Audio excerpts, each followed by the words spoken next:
Check 1 2. Hi. Okay. So this week, the parasha that goes into well, there's no before and after in the parasha, but there definitely is a lesson to be learned. So I'm just gonna make this short and simple and summarize the parasha, so you guys understand that there's a lesson and the halachot that comes out of every story and where it is in the parasha. So before they went into eretz yisrael, first of all, the Jew, the yisrael, Moshe didn't go in, Aaron didn't go in because they hit the rock. Moshe hit the rock. So they were devastated. They went up to the mountain, and because of Emunah and Hashem, and everybody being, complaining, and just being like rude, and it was a time when they were they were doing the Arei Miklat. So there's no exact time, but they went to the mountain, and that's where Moshe set to rest. And then Aaron's son was the Kohen Gadol. It was supposed to originally be Aaron, but it was Elazar, his son, and he switched into the figure of Kohen Gadol, and he was the first Kohen Gadol to enter eretz yisrael. And when they went and they were about to enter eretz yisrael, they had to ask permission for the Midianim. The Midianim had a plan. They said if they sleep with the women of the Midianim, they're gonna go in. They're gonna forfeit their status of being the chosen people, not going to eretz yisrael.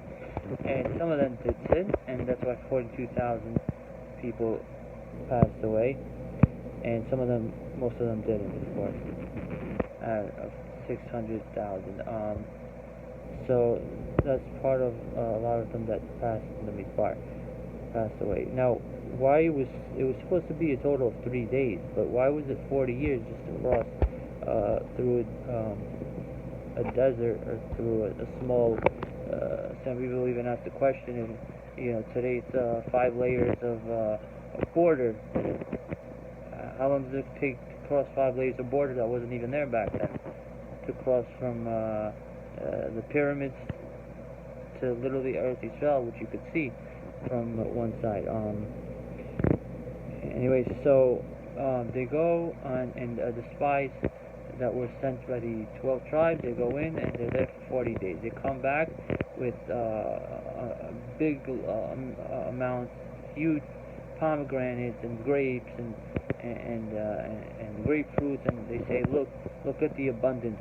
But there's one problem. There are giants that were there from the time of Noah that are still here, and these giants look at us like grasshoppers, and we're not going to win. They're going to smite us. How can you tell they're going to smite us?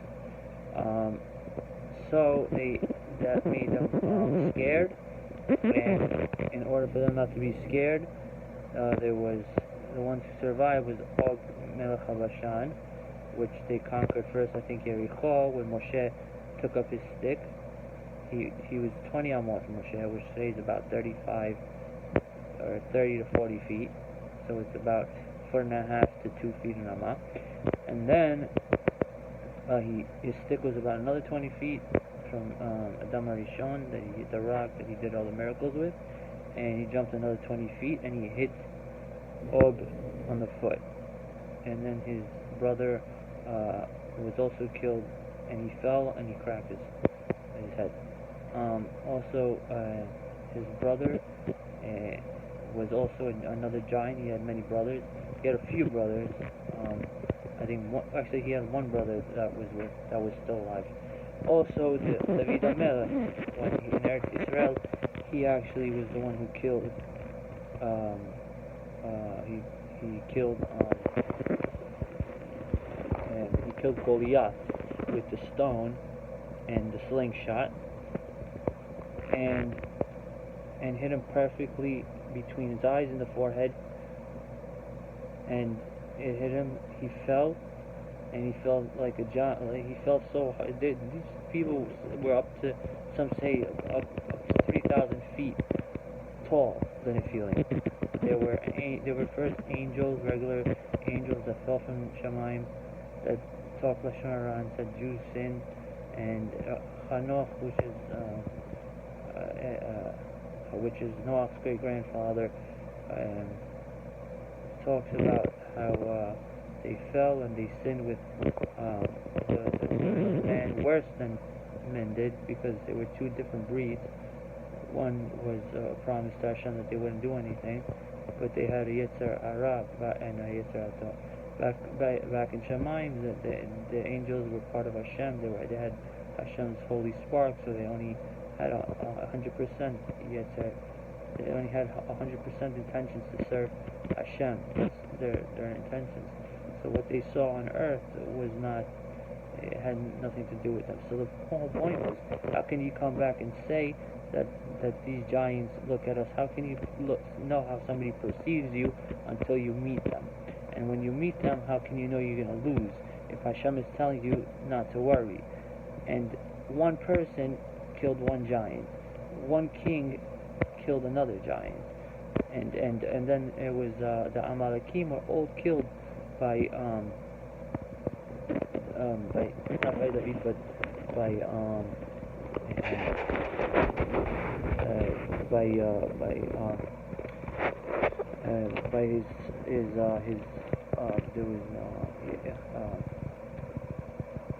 the first king of eretz yisrael, right? So then came the kingdom of David, which after he killed the Amalekim, he had compassion for the animals, and he left behind one sheep. That sheep happened to be a sorcerer from the Amalekim that turned into a sheep, and because of that, leaving one sheep behind, David had to finish them off later on. David had to finish them off, and there was a lot of Amalekim that they say still survived later on because they were able to hide through it. But there was a lot of that's because the first king of Eretz Yisrael, who built a first Mikdash, had empathy and said, "Oh, this animal is not doing us any harm."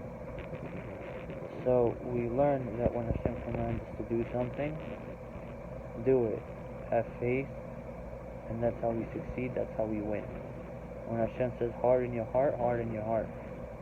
When Hashem says, when you help, you have this feeling, and you pray to Hashem, and He answers you, and He says, "Okay, you go to prayer," or you ask a rabbi a question, and He gives you an answer, and He says, "No, that's not the right thing," because He knows a lot more than you. He has a lot more knowledge than you. It's like asking a professor, or I'd rather use a different analogy, but like asking a rabbi that has more Torah and a lot of more skilled Gemara learning, and when you ask him a question and he gives you an answer, I think if you go with it, it's gonna end up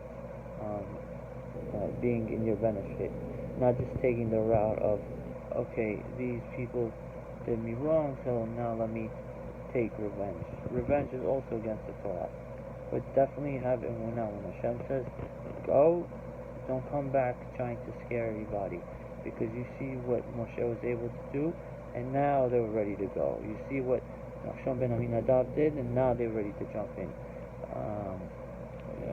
Same thing when Ezra Sofer came back to build the second Beit HaMikdash, didn't believe it, but he built it, and only 72,000 people came back from Babylon, and now the rest of them stayed in Galut and weren't able to come back. So anyways, have a good week, and I hope you guys learned a good lesson.